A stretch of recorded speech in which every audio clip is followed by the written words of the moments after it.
So answer me this.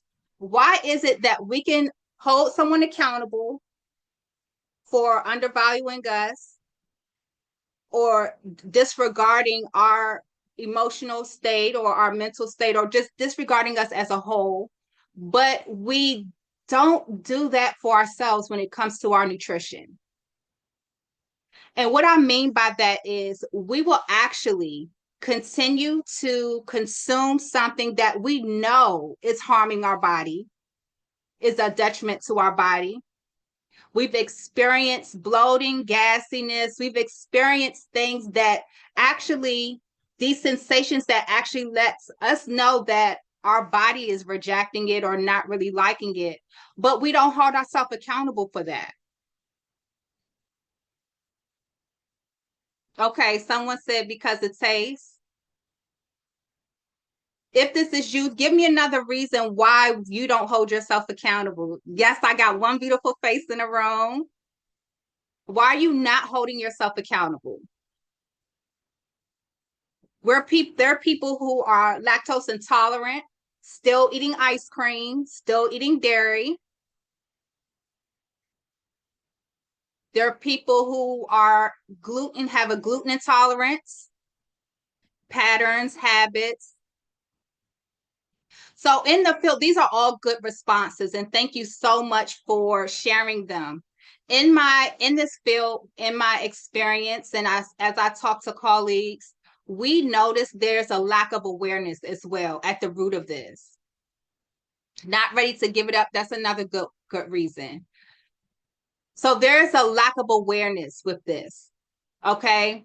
Lack of awareness in a sense of the need to know what's happening in the body, lack of awareness in how it's actually impacting our body. We actually feel the symptom, but what's really going on beyond that? But then also lack of value. We don't fully understand the value of our nutrition, the detrimental value or the beneficial value. And so today we're going to go ahead and expose some of those things and unveil some things that we have not even considered. Okay. So I have someone helping me out today. I don't know if anybody remembers this movie. If you have children who were brought up in the early 2000s, I have here Wally helping me here. Then Wally is we're going to take about a minute here to actually get into what our future is going to look like with our current practices. Okay. And at one point when I watched this movie, I thought, this is very exaggerated. But as you watch this, you realize we're not far from what this projection is going to show us. So join me in watching Wally. And tell me, what were some of the things, and I do apologize for the audio, what were some of the things that were alarming to you in that clip? That they never got out of the chair. They were eating and never exercised and never walked around. When the guy fell out of the chair, he couldn't get back in there. So just making people lazy, just sitting in the chair while the machines bring you food. Exactly. And if you think about today, right, which was very good insight, when you think about today, we are recognizing that everything is all we can access from our hand, right? Everyone has the same attitude. So we're thinking about trending, social behavior. At one point where malls used to be bustling around the holidays, we used to actually dread going to the mall because the volume of people are there. Now they're empty because now you can just go on the internet and go online and buy what you want. Now after COVID, it started before COVID, but really after COVID, it has changed the trajectory of our behavioral practice, our lifestyle as we know it, right? And so I don't know if you caught on when they were drinking and they were showing all the different types of fruits and they were drinking, they were no longer actually using their hands to eat, they were pureeing all of their food. So now they were processing their food. How many of you know that when you actually create smoothies or when you puree food, you are actually disconnecting the fiber from your fruit or from your vegetable, which causes your sugar to accelerate. And with excess sugar in the body and immobility happening causes insulin resistance. And that's just one example of the necessity, if you will, for activity. So there was inactivity, and then there was also low quality food. And these are two very, very relevant situations within our society. And everyone was obese. Now we're seeing more and more of a more rounded body habitus. Even someone my size is now walking with a gut. So we're not far from seeing that type of behavior or having that type of outcome. Okay, so I just wanted to share that, give you a visual, because sometimes we actually need, for things to connect, we need to see where we're going. And that is the reality we're getting closer to. Despite the fact that we, as one of the developed countries, actually spend the most in healthcare, but presents the worst when it comes to mortality rate associated with preventable disease. That is our reality in the United States, and that's a problem. So I wanted Wally to help me share that. Thank you, Wally. We're going to keep on going. The reality of this is it doesn't matter how well you eat. If your if your digestive tract is not optional or optimal, if you will, if it's not functioning optimally, then you're not properly absorbing your food. You're not absorbing optimally. Understand that the body operates as a biological adaptive mechanism. So what that means is it has memory sensory for recall to help it move more or perform more efficiently. Okay, I have my notes here. And it also works on a call and response coding database.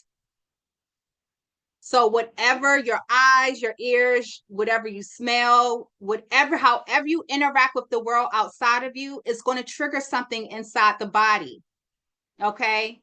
And as you continue or repetitively implement that, then your body starts to remember these things. So you may not, say for instance, you want to switch a behavior and you realize like the first couple of days, it's so difficult to shift that behavior, and sometimes longer. And your body is still going through the same responses, even though you're not implementing that practice. That is that memory recall that your body has adapted to so that it operates more efficiently, so it doesn't have to work as hard. Okay. So know that about yourself. Whenever you're trying to shift something, it's going to take time. It's not just going to happen overnight, because now you have to rewrite and reroute, make new neural pathways for your body to respond differently. So when we're looking at the digestive system, systems operates off of patterns. Your whole body operates off of a pattern. Okay. All your systems have a series of patterns that are in play for that system to be created, for it to work optimally for you.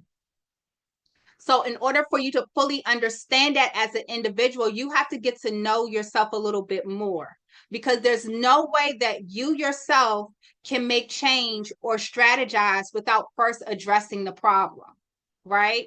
So we're going to talk about some of those things, and I can't assume that you know what is included in your digestive system anatomically. If any of these, like your mouth, your esophagus, your stomach, let's say you don't have teeth, that means you have to puree your food, right? It's important for you to take care of your mouth. If your esophagus, if the muscle contractions aren't operating, then it makes it that much harder for your food to get to the stomach. Okay.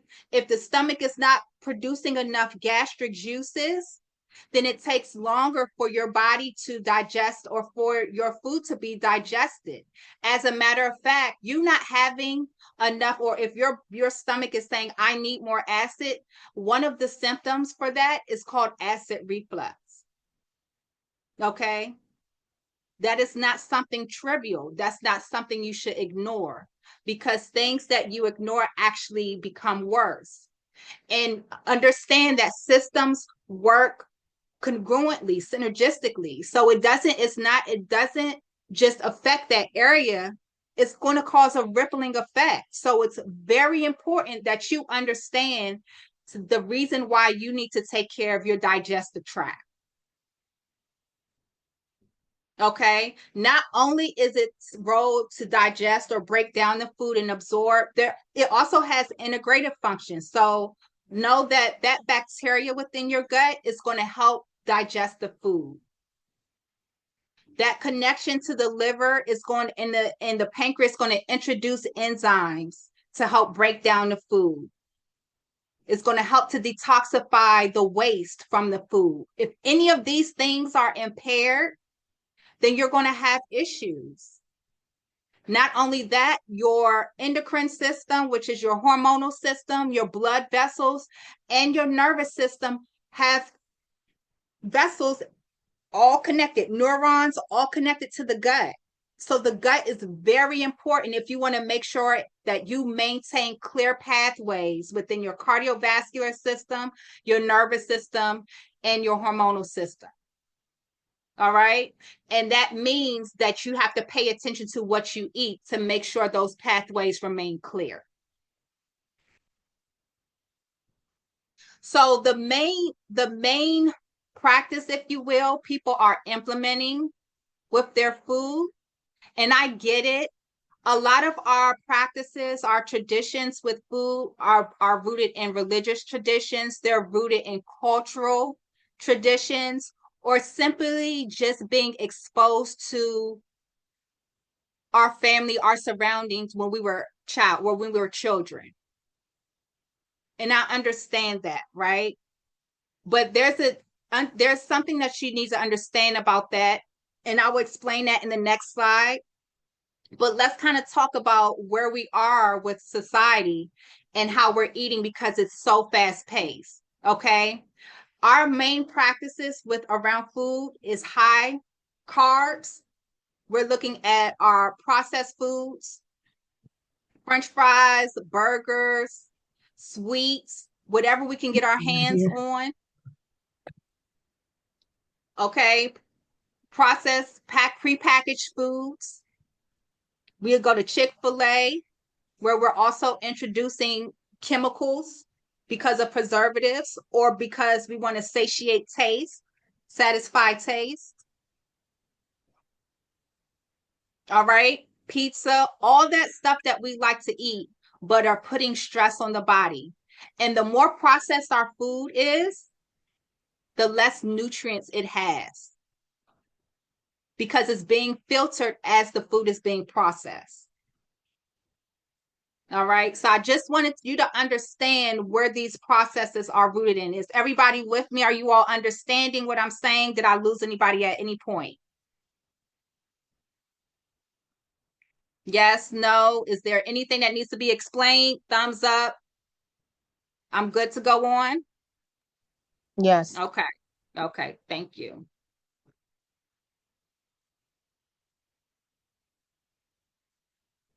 So now let's get into the meat and potatoes. Does anybody have an idea of what practice they're implementing? Like where is your dynamic with food right now? In the chat. What do you think your dynamic with food is? No problem. You'll be able to access it on YouTube.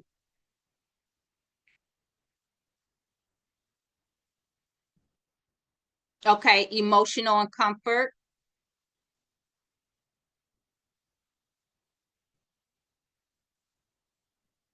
cravings.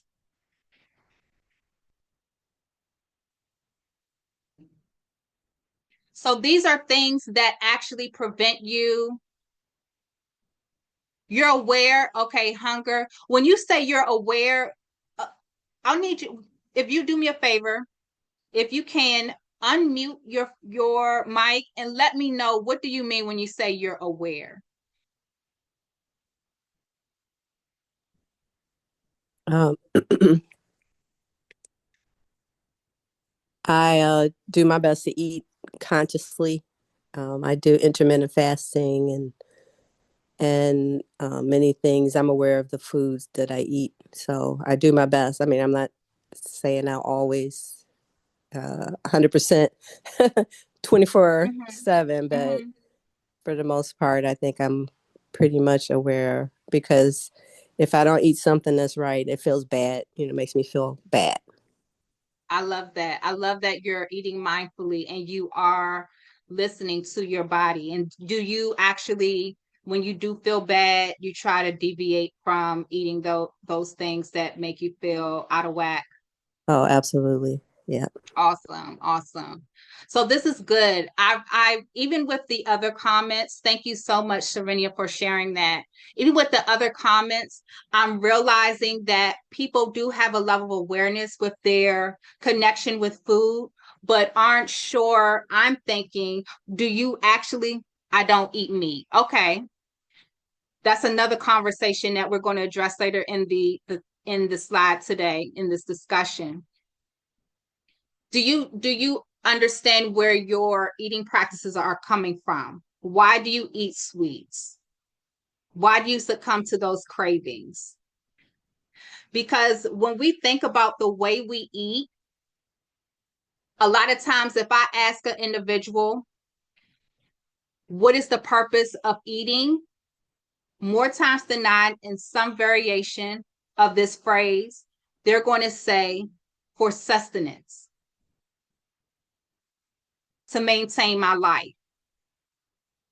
And they're right. They're right. But more times than not, that thought doesn't go any deeper than that.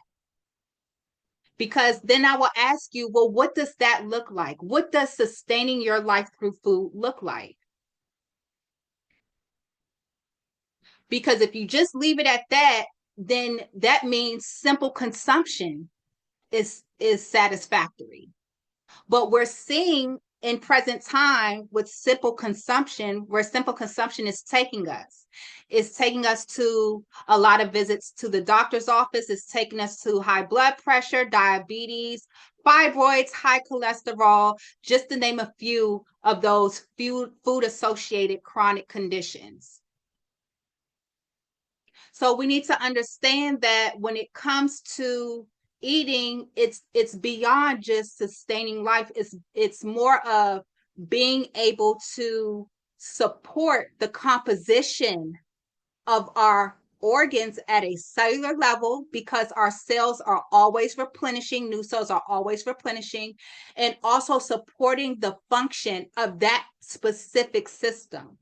Because if something is not operational or impaired in operation, you will want to know what foods are actually harmful and what foods are actually going to support the regeneration of that system.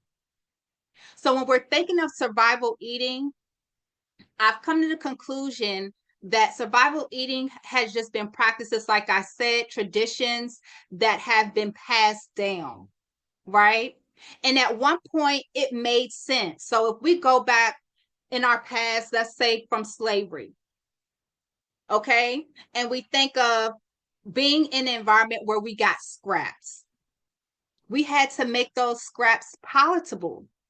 So we focused on taste, right? We focused on how can we improve the taste of what we're eating, what we were given for us to consume it, right? Or if we go further back, let's say hunter gathering time, where we didn't know when our next meal was going to be, or where we were going to get it from. So that's where portions come into play.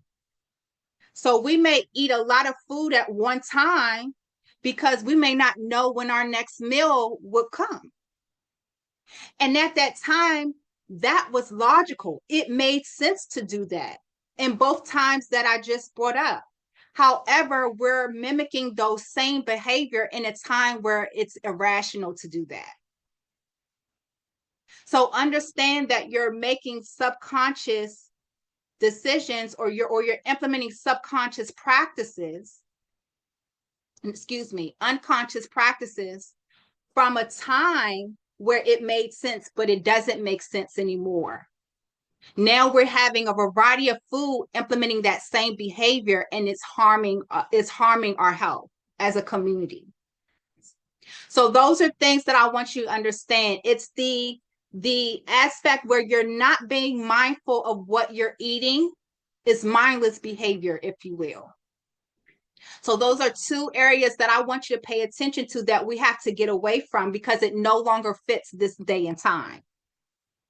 So there's two food groups that I want to go over. All right. That bring about these two conditions under survival eating. Okay. Some of which you probably already know is celiac disease. Celiac disease is brought about by gluten intolerance, gluten sensitivity, and everybody isn't gluten sensitive, but for those, everybody doesn't fall in this category, excuse me. But for those who do, this is what is transpiring inside the body because they're not listening to their body telling them that my body doesn't like it. This I can't tolerate. So essentially what is happening is we are breaking down the small intestines. We're breaking down the 3-layer here lining of our small intestines. We're compromising the mucosal layer, the muscular layer. We're compromising the mucosal, which is the mucus layer, which actually helps our gut, if you will, helps to protect the gut so it doesn't eat on itself as it produces what it needs to digest the food. So that mucosal layer is a protective layer. So understand it's important that you know, and it kind of segues into testing. Don't hesitate or don't be apprehensive with getting tested because testing brings awareness. It brings awareness of your body personally, the current state of your body personally. So when you at very minimum, get that test where you understand what are your sensitivities and what you're allergic to. Because there's some foods based off your blood type, based off your genotype, you shouldn't be eating. 80% of the population, which leads us to the next one, is lactose intolerant. However, that's just about the same amount of people who actually still consume dairy or consume dairy in the form of cheese, ice cream. And this can actually bring about the degradation of your large colon. How many of you heard of Crohn's disease? Okay, causing inflammation of the colon, breaking down the colon where you're actually experiencing injury, ulcers due to the harmful bacteria. Okay, or the dysbiosis, the excess of bacteria in the colon. All these states impair the function of your gut. Again, there are no such thing as isolated events. Okay, so I just wanted to share two food related issues that are not talked about. And what would tend to happen within our Western healthcare system, is take a pill. And that's fine. But you want to also eliminate those practices, that has brought you to your present state. You all with me? You understand? Yes. Okay, someone says some folks are used to that feeling. They might not know they are having gluten or dairy issues. So let's kind of talk about this for a second. And you're absolutely right. I have two stories I want to share with you. Myself, I had very odoriferous gas when I was a child because I ate ice cream. That was my Achilles heel, ice cream. And because it started as a child, as I got older, I didn't recognize it was an issue. I didn't recognize that it would lead to me having harmful cycles, painful cycles. I didn't realize it would lead to me having fibroids. All of these things that contributed, or all because I ignored the sign, right? When you're talking about let's talk about certain symptoms, common symptoms. Bloating, these are mild symptoms that you should not be ignoring. Gassiness, there's a reason for all of these. All your symptoms are communication signals that your body is giving you to say, hey, pay attention. Pay attention. Okay? Don't ignore it. Nausea, belching. I'm trying to think of some more because that was a good point. Bowels, your bowel movements, you should be having bowel movements every day. Okay, so if you're not having bowel movements every day, that is an issue. Okay. Also, if your bowel movement is not soft and formed, that is an issue. Okay, so I just want to give you a few symptoms so that you know if I'm experiencing this, then I need to follow up with it. Okay. And also, I don't want to get people razzled.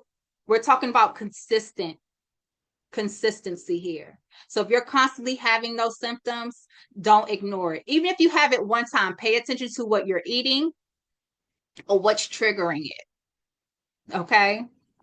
You can learn a lot from your body when you listen.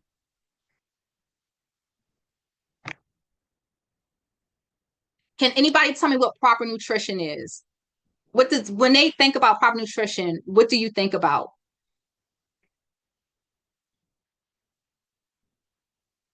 I'm looking for something specifically.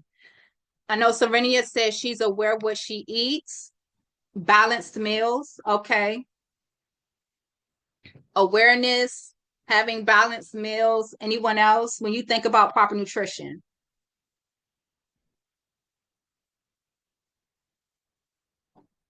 A good diet. A good diet. Okay.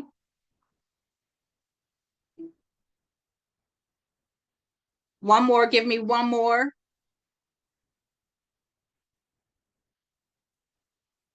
Non-processed food. Amazing.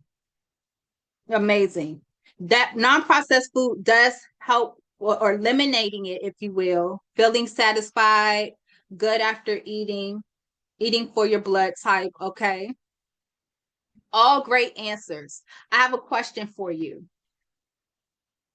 How many of you all know how much what's that number, if you will, when it comes to how much you should consume from a carb standpoint, from a protein standpoint, and from fats? How much should you consume in a day?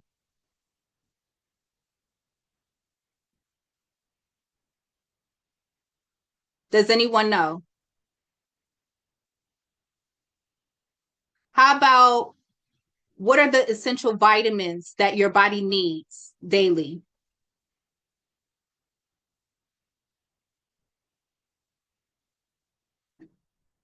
Does anybody know? Can you say it again? Because I think my computer is like it's a low bandwidth I guess in my room, so No I didn't hear problem. you. No Okay. problem. What are the vitamins and minerals the body needs daily? Iron, magnesium, Mm-hmm. zinc, Mm-hmm. um, calcium. Okay. This Uh, is good. Okay. Good. vitamin That's good. D, Okay. B1. Mm-hmm. Those are the ones I know. Iron. Okay. Did I say All good. iron? I think I said iron. Let me ask you this. Out of all the vitamins and some minerals that you explained, do you know what foods provide them? Well, I What have a food? list. Um, Okay. So but things no, like these, not like if you was at like top of go ahead. I'm listening. no, I'm like not on like the top of the head of what but I think is iron. Yeah, see those things I would have to look up of what I have on my list that I write down, but not on the Mm-hmm. top of my head, unfortunately. Okay. And that's something, how many times a day do you think about that when you eat? You don't. So these are things that we should be thinking about constantly. That's why my iron's low. If our body needs these vitamins and minerals daily, then this should be a part of our thought pattern when we eat. Okay. So when we're thinking about proper nutrition, ultimately understand it's a numbers game because too much can be a detriment, just as too little being harmful for the body. So we can be aware. I remember, I believe it was you, Amanda, who said you don't eat meat, but there's some minerals, okay, and vitamins, essential nutrients that micronutrients that don't come from our vegetables that we get from meat. Are we supplementing those nutrients? So that has to go with knowing what your food provides, and if you don't eat that category of food, how do you get those supplements inside your body to help support the organs that need those nutrients? Okay? Because certain nutrients are required by certain systems of the body. So if you're not thinking like that, if you don't know numbers, you're not implementing proper nutrition.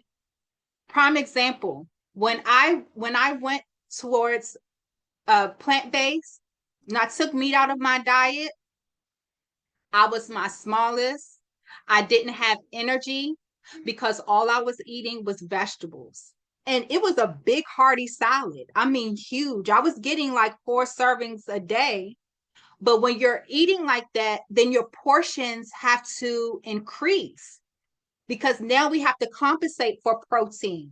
We have to compensate for those essential vitamins that may be higher in meat source or animal-based sources. Okay. So it's essential that you understand that you have the information or the education of what food provides what, how much of it you should have to meet that required demand the body needs, so that you have what you need to be able to meet the demand of the day. No, it's not a one size fits all. It actually does play an impact, believe it or not. There's a book, I can't remember his name. He did it on blood types. It was very informational, but it does play a part in what your body responds to, believe it or not.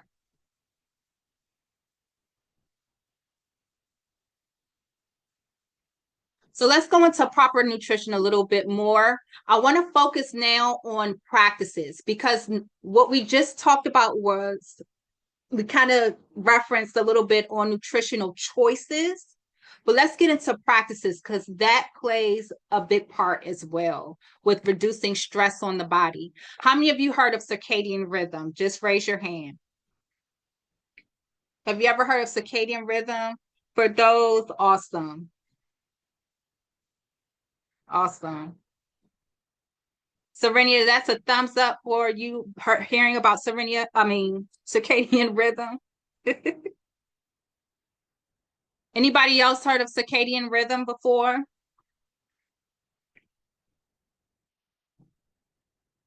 Okay, awesome. For those who raised their hand, either Serenia or Damo, can you tell me, what do you know about circadian rhythm? What is the purpose of circadian rhythm? What part does it play in our lives?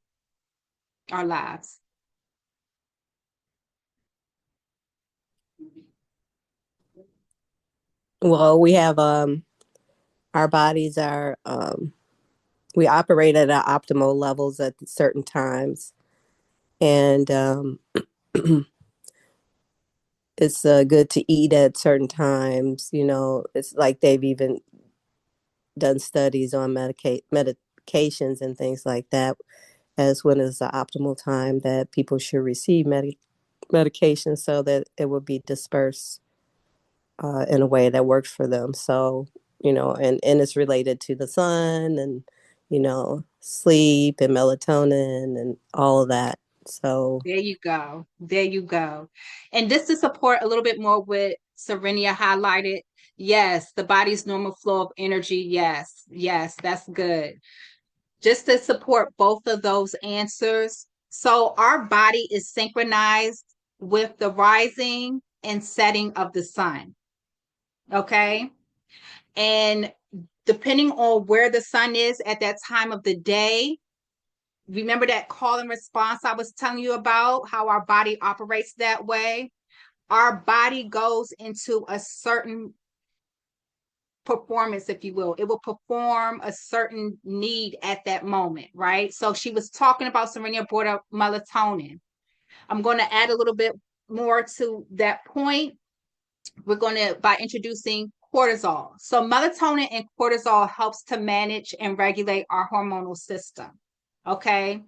Cortisol and melatonin, they do not rise at the same time. When one is up, the other one is going inversely in inverse direction, if you will. Okay. So what the issue is, we are constantly producing cortisol. This is why a lot of us are experiencing adrenal fatigue or cortisol exhaustion, because we're eating all times of the day, which we actually have a window in which we should be eating. Okay. Because every time we eat, we're spiking cortisol. Our cortisol is at its peak within the first 30 minutes of the time we get up. Okay. That is the hormone that helps us get up in the morning and get going and get the energy to get our day settled. Right. But the issue with that is, it's supposed to decline.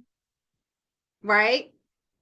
And as it declines, it prepares for melatonin to rise when the sun sets. Melatonin rises to help get us situated for bedtime and is at its peak when we're sleeping or when we're preparing to go to sleep. The issue is, we're eating all times of the day. Some of us eat 11, 12 o'clock at night. They feel, oh, I haven't eaten anything in a couple hours. Let me eat this, because they feel that they're hungry. They may not be hungry. They may just be dehydrated, but they don't know the difference. Okay. But understand that if you go outside of that window, You are delaying your melatonin production. What happens is not only are you delaying your melatonin production, you're also putting your body in a extended phase of digestion, which is delaying your absorption phase. So even understand, even when you're sleeping, if you're eating late, your digestive system is not at rest to help regenerate the body and prepare the body for the next day. This is why a lot of us who are getting up in the morning tired. You thinking, oh, well, I slept 6, 7 hours. Why am I so tired? Well, part of that could be that your one, hormonal system is out of whack. But two, if you're eating late, your body didn't fully rest. So this is why it's so important that you not only acknowledge your circadian rhythm, but also try to maintain and follow it. Okay. And this is where I'm not sure if you said this already, but you talked about intermittent fasting. Intermittent fasting, it should be a daily practice. It's not something temporary. If you're eating properly, you're traditionally going to fall into intermittent fasting. Intermittent fasting is the part of the biological clock of resting and then being awake and moving and being active. Okay. No, ultimately, the body requires rest for it to regenerate and have the energy it needs to meet your demand for the next day. The second practice I want to go into, because practices aren't something we talk about when we eat, is knowing what you are consuming. You need to start gatekeeping, people. This goes back to what we were talking about earlier.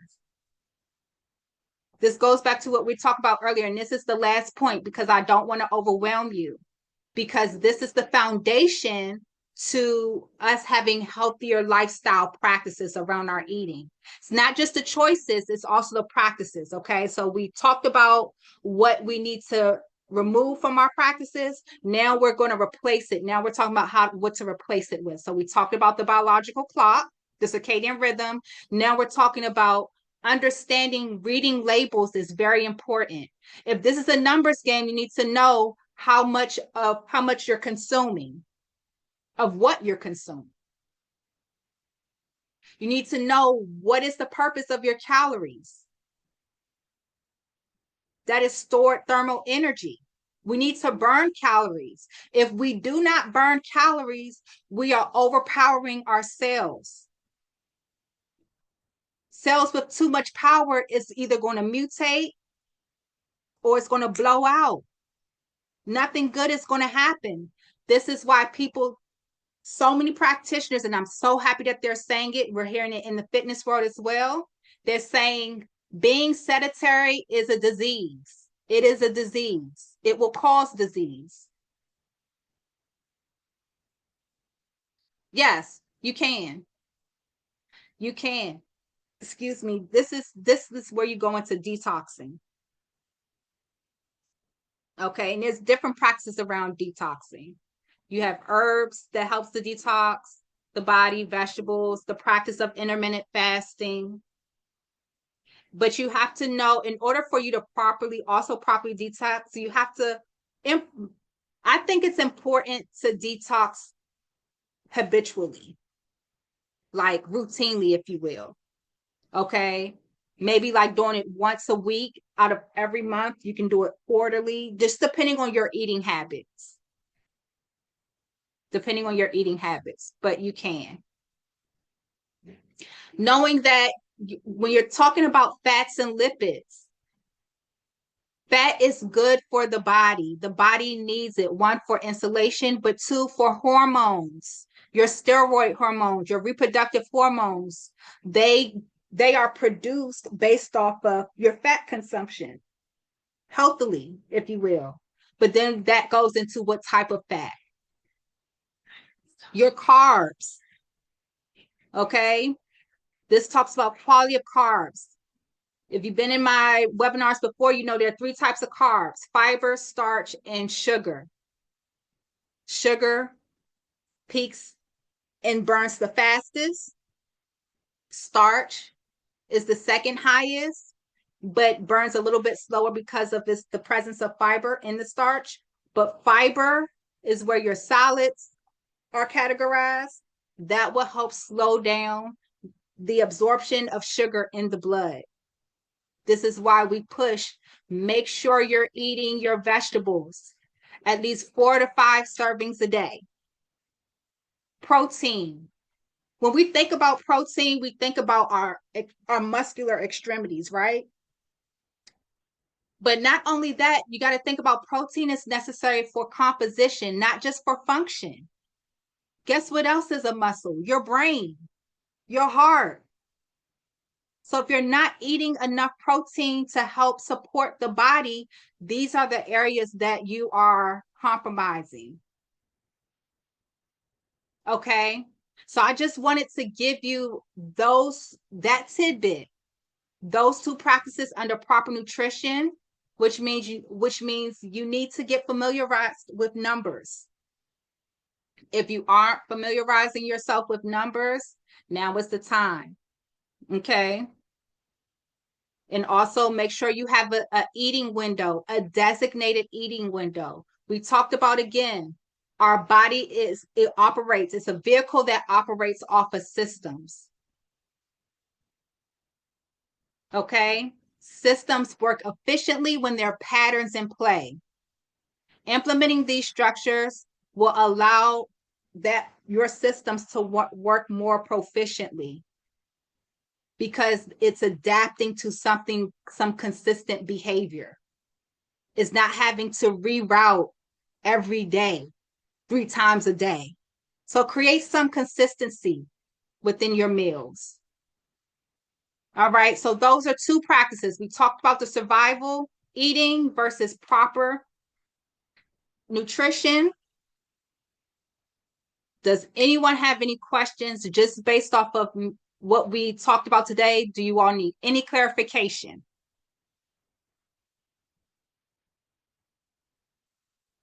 Before we go into the sources. We good? We're good. We're good.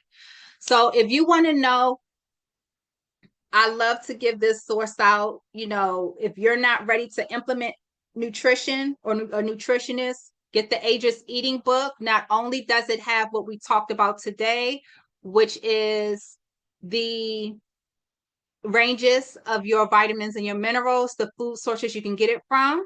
It also has a shopping list. It has a 4-week meal plan. And it also has in it a few recipes to help diversify your repertoire, your library within the kitchen, what you cook. Give yourself a break from eating meat every day. Okay, so that is a good source to have. If you're ready to implement some nutrition, but you're not sure because you have some health issues that you want to address, you want to talk about, go ahead and sign up for a discovery call. It's a 20-minute phone call virtually. Phone call or virtual is up to you, where we discuss what's going on with you personally, and we strategize what is the next best step for you as you implement a plan. I will tell you this: if you leave here without having your next step in play, you're more likely to backslide in your behavioral practices that you're trying to move from. I just read that within 2 weeks of the new year, people go back to their old habits. We don't want that this year. We want to create change within our own behavior, within our own health, within our own appearance, because what is going on inside of us will express itself in our appearance. Okay? And lastly, you have your package plans.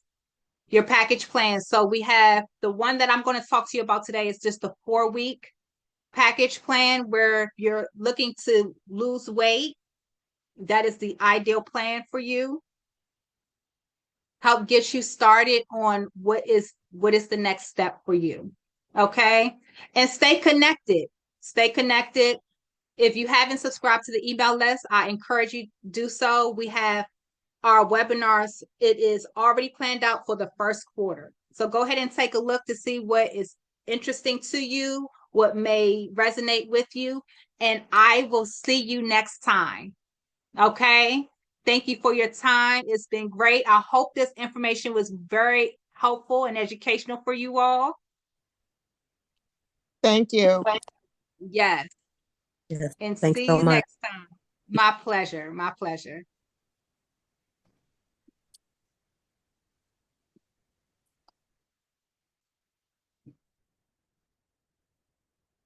You already on the email list.